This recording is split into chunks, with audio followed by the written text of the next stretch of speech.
अभी आप सुन रहे हैं मैथिली रसल को। मलमल मलमल मलमल सुनाए हमर झगड़ू चाचा वो है ने बैठनी चलो है सुन खैनी चलीसा एकरे खैला से बदले दिशा लागे नहीं तनिको निशा रगड़ से बनेला बिगड़ल काम झूठो लोगवा करे बदनाम 80 चुटकी 90 तालो खैनी लगा के मुंह में डालो घर में केहू जाने न पाए ऐसन हम दतिया धैनी नया चूना लेके आईनी लहो बाबा बनाव खैनी। Music by Sam India music.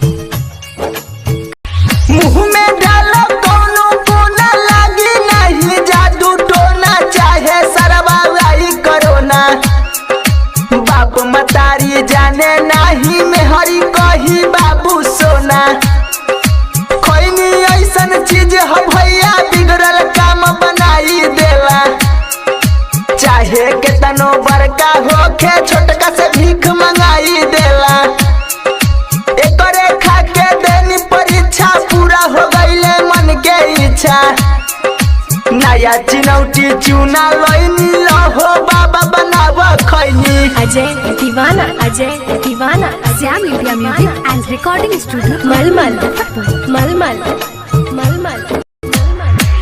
सुनाए हमर झगड़ू चाचा वो है ने बैठनी चलो है सुन खैनी चलीसा एकरे खैला से बदले दिशा लागे नहीं तनिको निशा श्याम लाल बदले बताई नितेश लाल से दले गवाई 80 चुटकी 90 तालो खैनी लगा के मुंह में डालो घर में केहू जान न पाई ऐसन हम दतिया धैनी नया चिनौटी चूना लईनी लहो बाबा बनाव खैनी। Sam India music and recording studio Gurhani Muzaffar.